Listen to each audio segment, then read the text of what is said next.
Hey, what's going on, everyone? Santeria Santo here on this beautiful Saturday. Even though it's raining here, still one of my favorite days. Love Saturday. What day is favorite day of the week for you guys? I'd love to know. Like I usually say, Saturday is my favorite day of the week because I was born on a Saturday in the morning.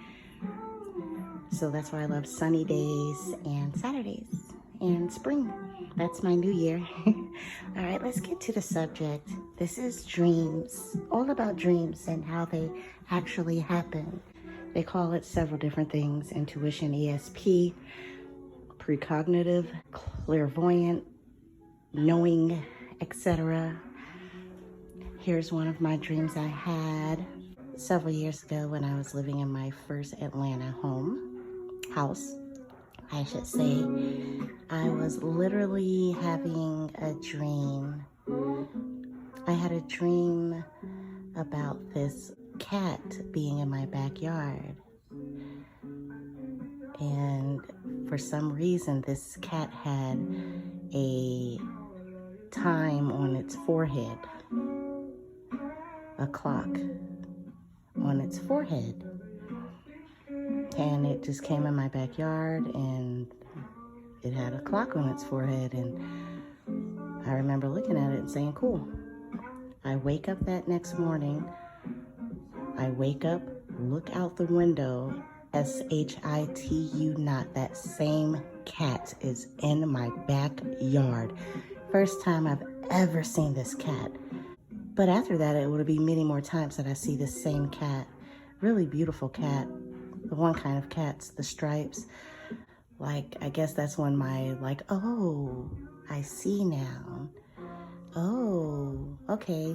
At sometimes when I would not recognize dreams as being foreseen, this literally showed me, like, look, honey, you literally just seen this in your dream. The only difference is the cat do not have time on its forehead. But I was just like, wow, this is cool, dude.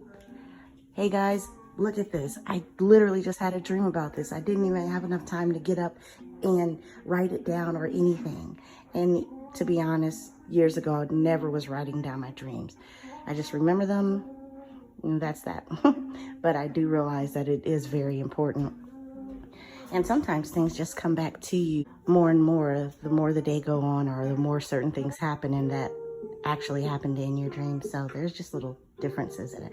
I know growing up, being younger, I always had a journal, so I'm pretty sure I had dreams written down in the journal. Even if it's not dreams, just knowing that you may have visions sometimes, or you're in this spiritual thing and you just can't figure it out, but it's something. Hold on to that, because more than likely it is something. And I can remember when my great Gam Gam passed away. She kept coming to me in dreams, and then I did not know any better. But I would always see her, and I would be aware that it's her, and I'm aware in my dreams, and I know that, hey, that's Big Mama, you know, in the Alabama home, just walking around, looking at everything while I'm there. While I notice her, she's just chilling, being quiet, doing what she do, usually either in her rocking chair or in her bedroom, sitting in her chair, doing things. And wow, that would happen so much. And I even had a dream of one of my great aunts, Big Mama's daughters, coming to Ohio to tell people some things about me. And that's as far as I'm gonna go with that. But I always had these dreams about Big Mama. And honey, I didn't find out all the way up until years later that that was literally my great grandma, and literally there for me and reaching out to me through my dreams. You really, yeah, you can tell the difference. You can feel it. You can definitely feel that that's your loved one. Now, these things are very tricky because there's always something waiting also in these realms. So it might seem hard, but I don't know, because as much as I've been into this my whole life naturally, I felt my Gam Gam, my great Gam Gam, and I knew that those times were real. I remember one time when we were in our early 20s, Yeah, my homegirl had a dream about something trying to get to me. And it was something that was malicious. And something you probably wouldn't want around you, but for some reason it wanted me.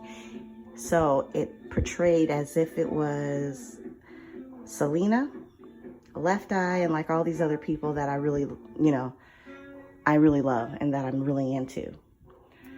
But for some reason she knew that it was fake.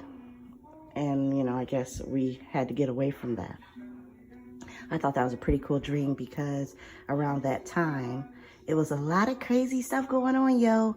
When I tell you, do not come into a world if you do not really want to or if you're not ready. But if you have this natural calling, there's so many thousands of different lanes in the spiritual world. So that part alone, you might go through millions of different tumbles, obstacles, falls, fails, uplifting moments, a lot of different things.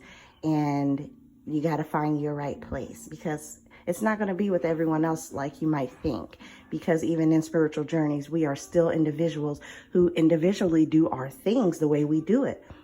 You know what I mean? It can be as simple as we are all hippies. We all do this one love movement. And then you go into one hippie's home and they don't mind taking a shit on the floor because that's where they call it their dumping area. You know what I mean? And or some might just do things differently. But the dreams, if you definitely are a dreamer or just have some kind of gifts, I hope you can tap into them as well. And I think that's pretty cool. I'll share thoughts that I have as well, visions, whatever you want to call them, and they actually happen. Here's another one. This Bone Thug and Harmony concert in Augusta, Georgia, and it's 2.5 hours away. The person that was a part of the Bone crew, he wasn't going to be there, so I just said, F it, let me just go. That means I'm just going to be out in this crowd, and I don't know what's going to happen, but I know what I want to happen, and I visualized it. I went there. I was in the crowd for 1 second. That show was over. Some dudes was trying to holler at me that ended up being a part of Bone's crew, and so that's how that went down. And he ended up taking me back to say hi to everyone, and then he ended up taking over my phone. Yeah, you know what it is. We taking over every motherfucking phone that come by. It's the gang, bitch. Which is a crazy thing because my literal vision was I want to hang out with them to the point where we might even smoke and someone takes my phone and start having fun as we're videoing everything, and that literally happened. A lot of things literally happened, and I was like, wow, that's what's up. I had a lot of fun. Not to even mention that, but I got to get on stage with them. Not only that, but one of my favorite songs, Mo Murda, is what they came out on. I was just like, what? I was there for all of that. And this is like nostalgia for me since I met them when I was a teenager. And I know they wouldn't remember, and for Lazy Bone even to say what he said about me when it came to my videography. One more. She went to broadcast. Hey, yo, this right here. A lot of fun. And it's a great thing to be able to have that kind of energy around you and to believe in yourself and knowing how to manifest. Let me know if you guys have had any great spiritual experiences. I would love to hear some feedback. Please talk to us, sister. Talk to me, baby. Let me know what it is that is one of your special gifts that you don't mind sharing. All right, I love you guys. This is my birthday weekend, so I am turning up. Santorita Santo over and out. Bye. She's a goddess, so wish from a star in my